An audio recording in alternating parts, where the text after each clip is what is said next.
Yesus, Kau telah memulai segala yang baik dalamku. Engkau menjadikanku serupa gambaranmu dan berharga di matamu. Yesus, Kau telah memulai karya yang mulia dalamku. Kau berikan hidupmu sebagai ganti dosaku karena kasih-Mu padaku.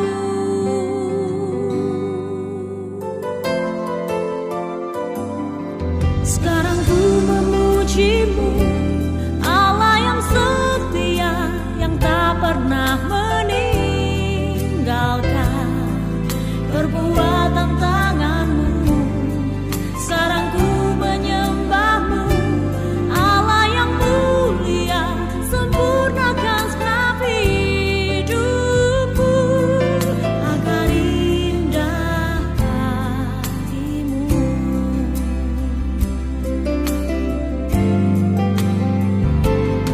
Sekarang ku memuji-Mu, Allah yang setia, yang tak pernah meninggalkan perbuatan tangan-Mu. Sekarang ku menyembah-Mu, Allah yang mulia, sempurnakan segenap hidupku agar indah bagimu.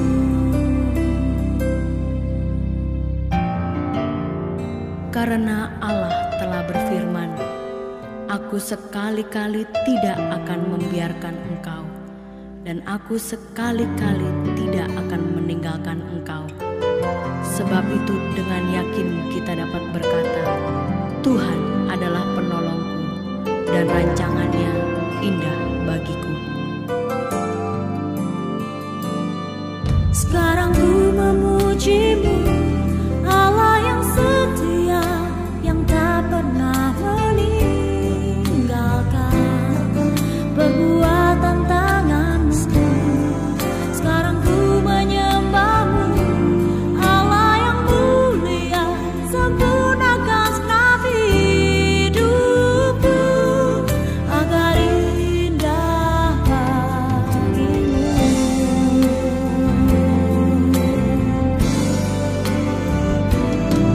Sekarang ku memuji-Mu, Allah yang mulia, sempurnakan segenap hidupku agar indah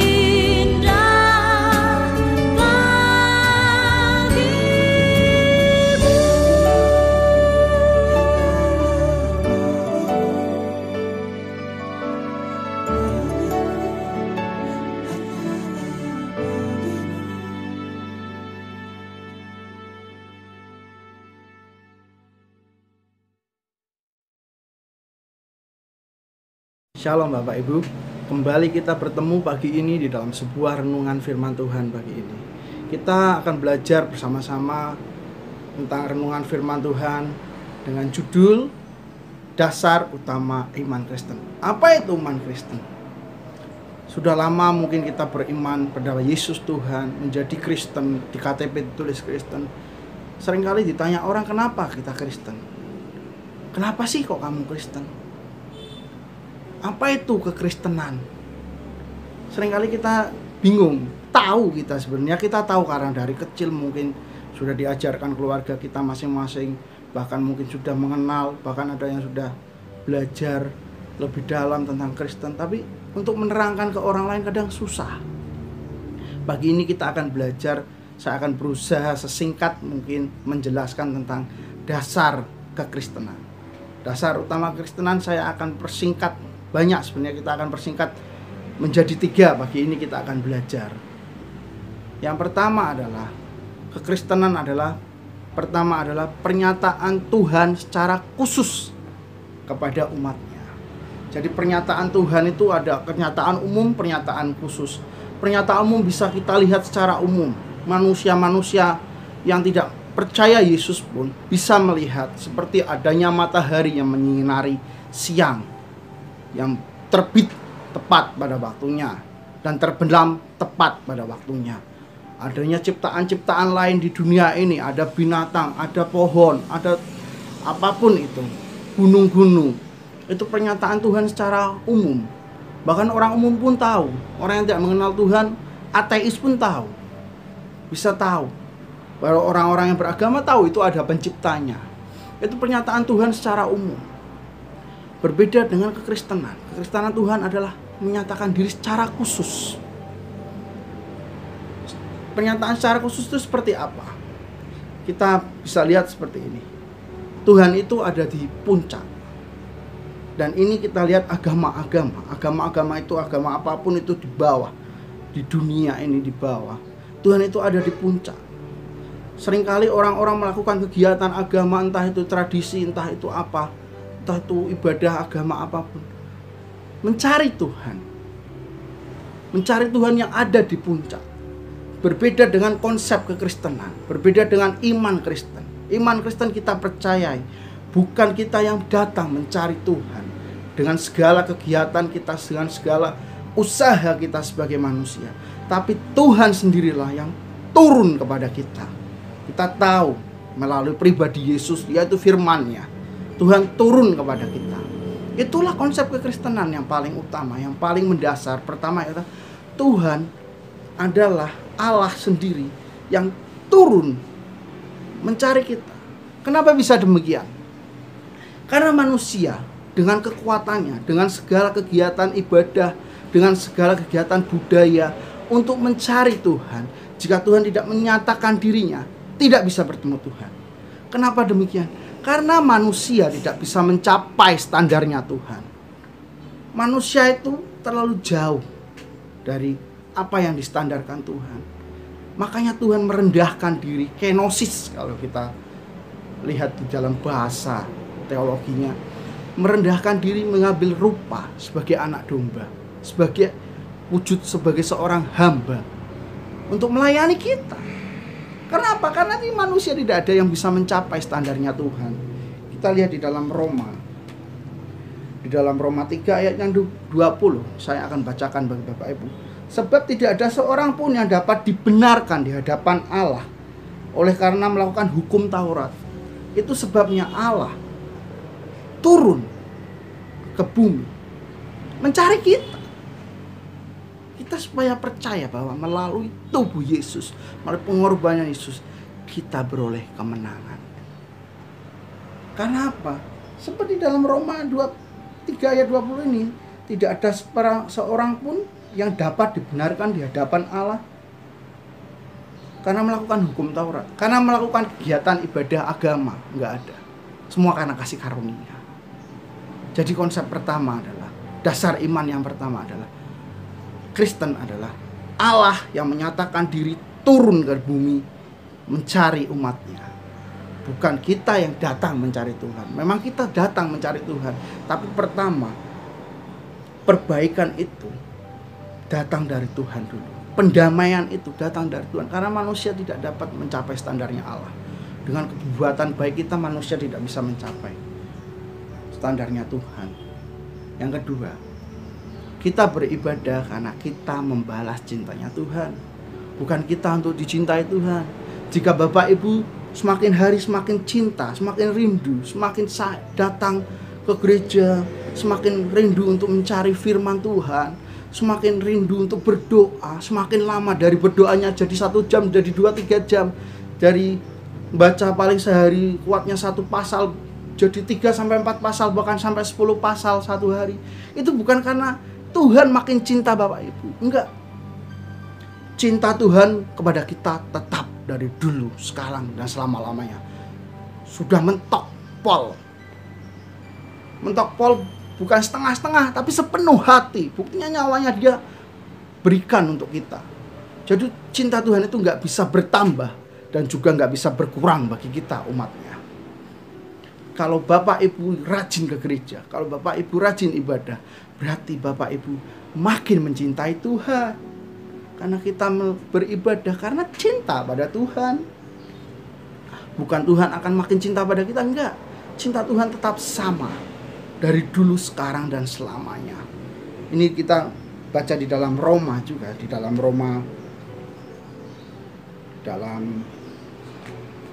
Roma yang keempat, yang pas ayat yang ke-10, Roma pasal 4 ayat 10. Sebab jikalau kita masih seteru diperdamaikan dengan Allah oleh kematian anaknya, lebih-lebih kita yang sekarang telah diperdamaikan pasti akan selamat oleh karena hidupnya. Ya. Jadi cinta Tuhan itu, kita masih musuh aja, kita belum diselamatkan aja, Tuhan mau turun kok bagi manusia, menyelamatkan kita. Jadi kita beribadah karena apa? Karena kita mencintai Tuhan, menunjukkan cinta kita kepada Tuhan. Karena kita makin sayang sama Tuhan, jadi kita makin cinta mencari Tuhan. Kalau demikian buat apa kita beribadah? Nah, ada orang akan beranggapan begitu. Kalau demikian buat apa kita beribadah? Tuhan sudah cinta kok sama saya nggak beribadah.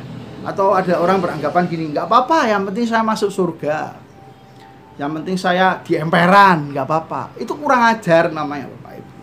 Itu kurang ajar. Kenapa kurang ajar? Lah, Bapak Ibu pengen datang ke rumah seseorang tapi nggak mau ketemu sama orangnya, itu kurang ajar nggak? Kurang ajar namanya. Makanya kalau kita beribadah karena kita mau ketemu Tuhan, karena Tuhan sudah menyelamatkan saya, karena kita mau membalas cintanya Tuhan. Cinta Tuhan kepada kita sudah berlebih-lebih. Kita beribadah bukan mencari perkenanan Tuhan agar Tuhan cinta sama kita, agar Tuhan sayang sama kita. Enggak. Tapi kita membalas cinta Tuhan yang begitu besar pada kita. Karena kita yang seteru saja dulu belum diselamatkan, Tuhan mau menyelamatkan, apalagi sekarang. Kita yang sudah diselamatkan, pasti Tuhan akan melindungi kita, menjaga kita, dan selalu cinta kita. Gak mungkin Tuhan tolak kita. Satu perkataan yang luar biasa dari teman saya, satu jemaat di GBM juga, juragan ikan cupang itu ya. Dia berkata gini, Tuhan itu gak pernah menyerah sama kita. Itu luar biasa. Jadi kita datang beribadah bukan untuk Tuhan mencintai kita, tapi kita datang beribadah membalas cintanya Tuhan. Seperti Petrus waktu ditanya oleh Tuhan Yesus di dalam Yohanes 21, dikatakan, Petrus, apakah engkau mencintai engkau? Ya Tuhan, aku mencintai engkau. Petrus sampai 3 kali. Kalau kita dilihat dalam bahasa aslinya, Tuhan bertanya, Petrus, apakah engkau mencintai sini agape bahasa aslinya. Apakah engkau mencintai aku, agape kepada aku? Petrus menjawab, ya Tuhan, aku mencintai engkau. Engkau mencintai Petrus di sini philia. Cinta yang modus istilahnya. Aku mencintai, tapi ada sesuatu, tidak bisa tulus. Nah, yang Tuhan mau, kita membalas cinta Tuhan karena tulus. Karena aku ke gereja biar usahaku diberkati, enggak. Tuhan mau cinta kita tulus kepada Dia. Seperti Tuhan Yesus bertanya pada Petrus, karena Petrus selalu menjawabnya philia, enggak menjawab agape. Tuhan tanya terus sampai 3 kali. Sampai Petrus mau menjawab agape, tapi Petrus merasa dirinya enggak pantas mencintai Tuhan secara agape. Makanya dia jawab philia. Yang terakhir dia nangis, Tuhan engkau tahu isi hatiku apa. Bapak Ibu bisa baca sendiri dalam Yohanes itu. Demikian pula kita, sudah sepantasnya kita mencintai Tuhan. Poin yang kedua adalah kita datang beribadah mencari Tuhan karena kita mau membalas cinta Tuhan, mau berusaha memberikan kasih agape kita kepada Tuhan. Itu yang kedua. Yang ketiga, karena kita sudah ditebus, yang pertama Tuhan sendiri turun, dan kita sudah belajar ya. Saya juga masih belajar membalas cintanya Tuhan. Kita juga diingini oleh Tuhan. Tuhan menginginkan kita juga mencintai sesama. Makanya lambang Kristen selalu salib. ada vertikal, ada horizontal. Mencintai Tuhan, mencintai sesama, hukum yang terutama. Cintailah Tuhan Allahmu dan cintailah sesamamu manusia. Ya, ini yang ketiga, mencintai yang sesama manusia. Kita lihat di kejadiannya di dalam Lukas 10 ayat 27 sampai seterusnya itu, di mana ahli-ahli Taurat bertanya kepada Tuhan, mencintai yang sesama itu yang seperti apa Tuhan? Yang seperti apa Tuhan Yesus? Bertanya begitu. Dia mencontohkan, memberi perumpamaan tentang Samaria yang baik hati. Bapak Ibu bisa lihat mungkin ayatnya, bisa baca. Bahwa di sana dikatakan ada seorang yang turun dari Yeriko, dirampok habis-habisan. Terus ada imam, ada orang Lewi lewati saja. Terus ada Samaria menolong dia, mengobati dia. Itulah yang cinta sesama manusia yang dikatakan Tuhan. Cinta sesama manusia itu seperti Samaria yang baik hati. Samaria yang baik hati ini mencintai sesamanya, tidak memandang itu apa. Tidak dicontohkan seperti imam-imam Lewi, seperti imam Farisi yang lewat. Wih, itu siapa ya? Orang Yahudi bukan ya? Gitu. Enggak. Orang Samaria juga menggambarkan kita. Samaria itu bukan Yahudi tapi percaya Yehova, percaya Yahweh. Tapi orang Yahudi nggak mau mengakui Samaria bagian dari mereka. Sama, kita juga. Kita itu bukan keturunan Yahudi, bukan bangsa pilihan Allah. Saya ini blasteran, nggak tahu blasteran apa, ya. Katanya sih blasteran Chinese, tapi nggak bisa bahasa Chinese ya. Saya ini blasteran katanya, tapi bukan keturunan Yahudi, bukan bangsa Yahudi. Tapi diberi kesempatan melalui tubuh Yesus menyembah Allah Yehova dalam pribadi Yesus. Sungguh luar biasa. Samaria juga sama. Samaria itu bukan bangsa Yahudi. Mungkin masih ada keturunan, mungkin cipratan, tapi bukan bangsa Yahudi, bukan ras unggulan yang mereka nyatakan sebagai ras pilihan Tuhan. Enggak, tapi mereka percaya Yehova. Dan selalu dicontohkan adalah Samaria. Tuhan Yesus selalu memberi percontohan seperti itu. Karena Samaria yang gambaran kita. Dan Samaria yang baik hati ini menolong sesama, enggak memandang siapa dia. Itulah kita. Kita juga seperti Samaria yang baik hati ini. Kita harus, setelah kita bisa mencintai Tuhan, membalas cinta Tuhan, mengerti bahwa Tuhan adalah Allah sendiri yang turun ke bumi menyelamatkan kita. Karena manusia tidak dapat mencapai standarnya Allah. Karena manusia tidak bisa mencapai apa yang Tuhan mau. Maka Tuhan merendahkan dirinya, menebus kita, dan kita membalas kasih-Nya dengan beribadah. Terus yang kedua, yang ketiga kita membalas cinta kita dengan sesama manusia. Membuat kita seperti Samaria ini yang baik hati, tidak pandang bulu. Saya mengajak Bapak Ibu pagi ini, kita belajar bersama-sama untuk melakukan kebaikan kepada sesama manusia tanpa memandang siapa dia. Sedikit kesaksian Bapak Ibu, saya pernah gini sama Sima. Ada seorang pengemis itu selalu cerita gini, saya penghasilannya sekian, saya dapat duit sekian, wah banyak. Makanya kalau dia tiap kali datang ke warung beli es teh, ditampani uangnya sama Sima. Saya ngomong sama Sima, Mak, mbok jangan ditampani. Walah, dia penghasilannya gede. Kalau dia penghasilannya gede, gak mungkin dia ngemis. Nah, yang mau saya tekankan adalah, kalau saudara mau mengasihi orang, jangan pandang orang itu. Jangan pikir-pikir panjang. Kalau Tuhan gerakan mau kasih, kasih saja. Kita belajar 3 hal. Pertama, Tuhan itu mau turun ke dunia karena kasih-Nya. Dan kita membalas kasih Tuhan. Dan kasih itu kita bagikan kepada sesama manusia. Sehingga kita menjadi terang bagi orang lain. Biarlah firman ini memberkati Bapak, Ibu, dan saya. Dan memberkati kita semua. Kita menjadi terang bagi orang lain. Tuhan Yesus memberkati.